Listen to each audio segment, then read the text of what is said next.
been caught with your pants on the ground and you're out of toilet paper and you can't get any more. At least not how you'd normally go about getting it. But toilet paper isn't the only thing you need. There are 5 food groups, but all you've got are empty cupboards. This is What If, and here's what would happen if all the grocery stores closed.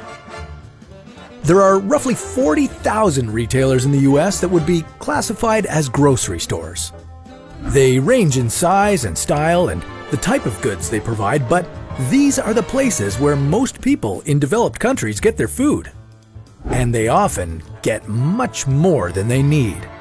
Grocery stores provide necessities, but they're also designed to make money. There's a science to the way that grocery stores are laid out.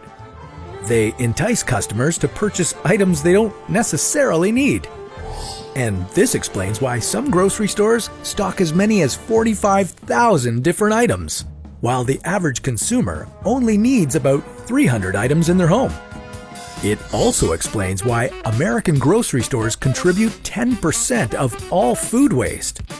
So, what if they simply stopped operating? How would we adapt to life without the one-stop shop? And how long would it take before the inconvenience drives us all crazy? For those tech-savvy computer wizards among you viewers, yes, we know you can do all your shopping online.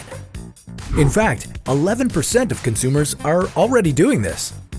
But a world without grocery retailers would have fewer grocery wholesalers.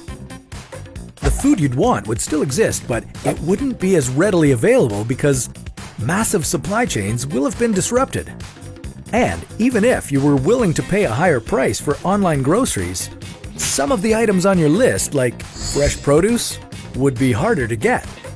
Maybe you like to start your day with a healthy dose of potassium, or something sweet like a chocolate croissant. Well, if you live in the US or Canada, for example, you'd have to change your routine. Bananas and cacao aren't grown there. And with fewer international exports and imports, the goods we love from abroad would be harder to obtain. From now on, most of the flavors you'd taste would be much more domestic. But luckily, 70% of the world's food is grown on small farms with about 25 acres of land, so while we wouldn't enjoy the convenience or the variety we take for granted today, we wouldn't be in a total crisis. In fact, we'd probably live healthier, happier lives, and we'd save some money too. For the items you couldn't get online, you'd have to visit specialty stores or local farms to get your produce, meat, fish, wheat, and dairy. While it would be incredibly time-consuming, it would make you a smarter consumer. You'd think more about what you need and wouldn't be as easily exposed to impulse marketing like all that candy at the register. You could also just start growing your own fruits and vegetables. Neighborhoods could establish community gardens, which have been proven to reduce crime and would provide low-income families with access to healthy food. Community gardens also improve local air and soil quality. They increase biodiversity and they reduce neighborhood waste through composting. But if we're okay for food, what about toilet paper and other necessities?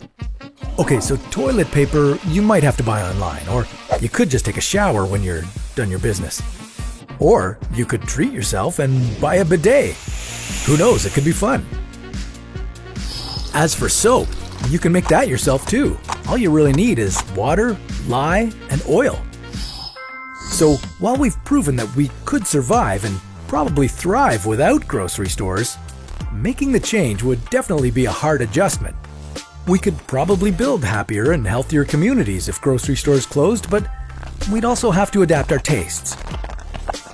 There are pros and cons to grocery stores.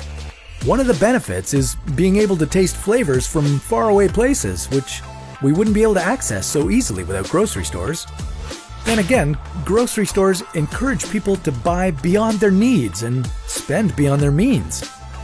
And the food that isn't sold goes to waste. Did you know that up to 50% of the produce grocery stores throw out is still edible? Now, while we might not see a mass closure of grocery stores anytime soon, we can still learn from this what if by thinking more about our shopping habits and becoming smarter consumers.